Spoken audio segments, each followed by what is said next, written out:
तो मैं तो ये चाहता हूँ सरकार जो है ना बर्खास्त करनी चाहिए, तुरंत इनके दुष्कर्म करने वालों को, हत्यारों को 1 या 2 दिन में ही फांसी देनी चाहिए। दुष्कर्म करने का साहस यदि कोई करता है हिंदुस्तान में तो वो हिंदुस्तान का नागरिक नहीं है, वो इस देश का गद्दार है। मैं निंदनीय करता हूँ इस सरकार की जो हमारी उत्तराखंड की है। आज तक उन्होंने किसी भी मीडिया में या कहीं भी ये रिप्लाई भी नहीं हो पाया ज़्यादा कि हमारे उत्तराखंड में भी एक ऐसा गंदा हरकतें हुई है। जब से ये खबर सुनी है पूरा देश, पूरा समाज, हम सब लोग बहुत ही दुखित हैं। ममता के हत्यारों को फांसी दो, फांसी दो। ममता के हत्यारों को फांसी दो, फांसी दो। ममता के हत्यारों को फांसी दो, फांसी दो। ममता के हत्यारों को फांसी दो, फांसी दो। आज ये कैंडल मार्च आपके द्वारा निकाला गया।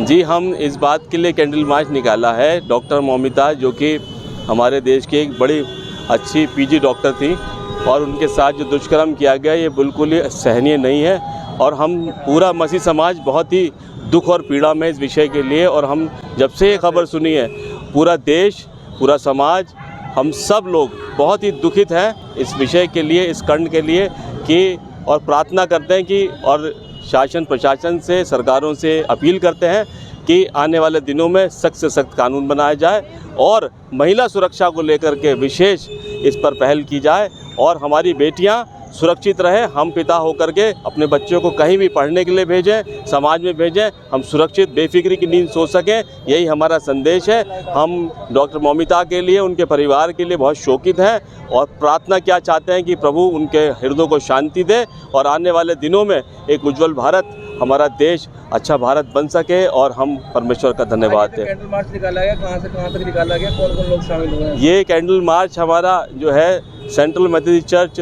रुड़की से, जो कि जामुन रोड पर है, वहाँ से लेकर के और यहाँ मिस चौराहे तक आए हैं और इसीलिए इस शांति मार्च को हमने निकाला है। हम ये संदेश देना चाहते समाज में कि हम सब इस दुष्कर्म से बहुत ही दुखित हैं और हम शोकित परिवार के लिए, डॉक्टर मौमिता के लिए प्रार्थना करते हैं कि प्रभु अपना अनुग्रह करें। जी, आज की संध्या में मैं डॉक्टर मौमिता के लिए बोलना चाहता हूँ कि डॉक्टर पैदा नहीं होते हैं, डॉक्टर बनाए जाते हैं।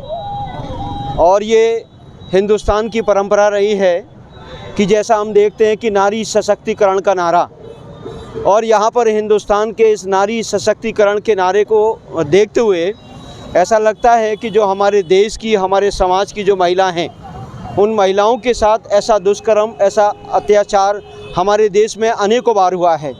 लेकिन ये बड़ा असहनीय होता है और ये बड़ा दर्द और पीड़ा से भरा हुआ होता है। लेकिन हम चूँकि चर्च के प्रीस्ट हैं, इसलिए हम भी ऐसी समस्याओं के लिए अपने चर्चेज में, अपने मंदिरों में हम प्रार्थना करते हैं। और हमने अपने देश के नागरिक होने के नाते, एक प्रीस्ट होने के नाते, हमने डॉक्टर मौमिता के लिए प्रार्थनाएं करी हैं और इस शांति मार्च का हमने आयोजन किया है। ईश्वर से हमारी प्रार्थना है कि परमेश्वर आने वाले वक्तों में समाज को अवेयर करे और हमारे मेंस को अवेयर करे, हमारे कानून को अवेयर करे कि ऐसा दुष्कर्म करने का साहस यदि कोई करता है हिंदुस्तान में तो वो हिंदुस्तान का नागरिक नहीं है, वो इस देश का गद्दार है। मैं यही कहना चाहूँगा और गवर्नमेंट से हम ये कहना चाहते हैं कि गवर्नमेंट इसके लिए सख्त से सख्त एक कानून को पारित करे ताकि आइंदा भविष्य में महिलाओं के साथ ऐसा कोई दुष्कर्म ना किया जाए। है कि बेटियों को समझाने की ज़रूरत नहीं है, बेटों को समझाने की ज़रूरत है। कितना इत्तेफाक रखते हैं इस बात से? बिल्कुल सही है। ये हमारे देश के प्रधानमंत्री जी ने भी ये कहा था कि अगर हम अपने लड़कों को सुधार के रखेंगे तो ऐसे कर्म ही नहीं होंगे। मैं ये कहना चाहता हूँ ममता सरकार से, इतनी डायनेमिक लड़की जिसके साथ ये दुष्कर्म हुआ, तो मैं तो ये चाहता हूँ सरकार जो है ना बर्खास्त करनी चाहिए, तुरंत इनके दुष्कर्म करने वालों को, हत्यारों को 1 या 2 दिन में ही फांसी देनी चाहिए ताकि दोबारा कोई व्यक्ति इस तरह की हरकतें ना करे। तो मेरा तो ये कहना है ममता सरकार से कि आप जल्दी से जल्दी आजकल में उसे फांसी दीजिए और ऐसी हरकतें किसी डॉक्टर या किसी अन्य पेशेंट के साथ भी ऐसा ना हो। सुनने में आया है खबरों के माध्यम से कि देहरादून, ISBT और उधम सिंह नगर में भी सेम ऐसे ही कुकृत्य सामने आया, क्या कहना चाहिए? बड़ा अफसोस की बात है कि हम इस चीज़ को कह नहीं पाए पहले। और हल्द्वानी में एक नर्स के साथ ऐसा हुआ मैं निंदनीय करता हूँ इस सरकार की जो हमारी उत्तराखंड की है। आज तक उन्होंने किसी भी मीडिया में या कहीं भी ये रिप्लाई भी नहीं हो पाया ज़्यादा कि हमारे उत्तराखंड में भी एक ऐसा गंदा हरकतें हुई है कि हमारा वो भी बच्चा चला गया हमारे बीच में से, वो नर्स की ट्रेनिंग कर रही थी। नारी शक्ति है जो कि एक माँ भी है जो जन्म देती है, बहन है, एक दुलार और प्यार देती है, एक पत्नी बनकर घर को संभालती है। उस नारी का सम्मान करे समाज।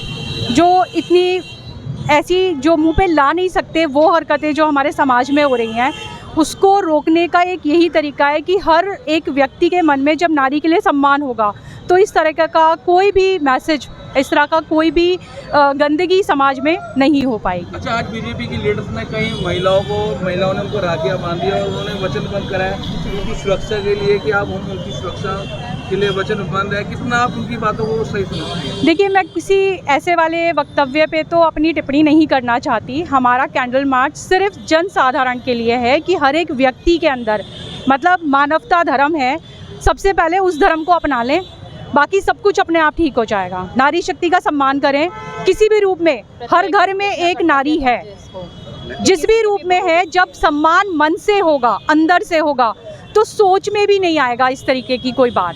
समाज में प्रैक्टिकल होना तो असंभव हो जाएगा। तो किसी ऐसी बात के ऊपर हमारी कोई टिप्पणी नहीं है। हमारा जनसाधारण के लिए एक मैसेज है कि नारी शक्ति का सम्मान करें। समझे इसको कि केवल अपनी दूसरी बहू बेटियों को नहीं